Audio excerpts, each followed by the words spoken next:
Welcome to the Hero Spotlight for Baldum the Monolith. Baldum is a tank that likes to rush into the enemy team and cause mayhem in the form of epic crowd control. Let's get into the details. Baldum's passive is hulking. Baldum's physique grants him 18% bonus armor, while his normal attacks deal additional magic damage. Hulking makes Baldum the stuff of nightmares for assassins and other physical damage-based heroes. For this reason, try equipping Gilded Greaves to build up his magic defense. Baldum's first ability is Wild Charge. Baldum dashes forward a short distance, dealing physical damage to enemies along the way.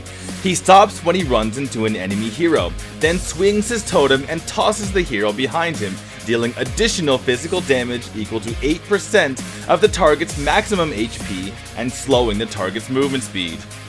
While laning, Baldum can bait an enemy into harassing him near the tower.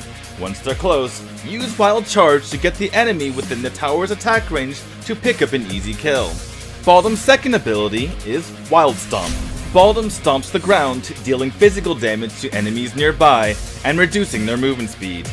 Enemies affected by the stomp deal less physical damage to Baldum. The cooldown of this ability is reduced by 0.3 seconds when it hits an enemy hero.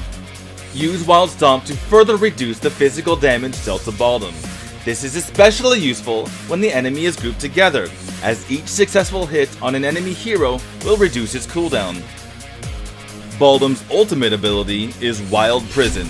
Baldum smashes his totem into the ground, causing the ground to collapse, trapping all enemies in the target area and rendering them immobile. Trapped enemies receive physical damage and their movement speed is reduced after they are freed from the prison. Use Wild Prison to your advantage when positioning for a team fight. Baldum can use this to trap the enemy for a quick kill, or to trap enemy heroes during an early tower rush, turning the tide of battle in your favor. Listen up, both noobs and veterans. Here are some tips to make you even more epic when using Baldum. Our first tip is a good combo to set up your ultimate. Wild Charge, followed by Wild Prison, then Wild Stomp, or 1-3-2. This combination will help further control the enemy for your team. Our second tip. During a team fight, use Wild Prison to split up the enemy team, giving your team a chance to take some of them down while they're separated. Our third tip is to be careful. Baldum can't jump over obstacles with Wild Charge, making him particularly vulnerable to ranged heroes. If necessary, use Flicker in combination with Wild Charge to catch any pesky ranged hero. And our last tip. Baldum's ultimate, Wild Prison, is also effective against the monsters, even epic monsters like the Abyssal Dragon and Dark Slayer. Thanks for watching today's Hero Spotlight on Baldum the Monolith. See you on the battlefield!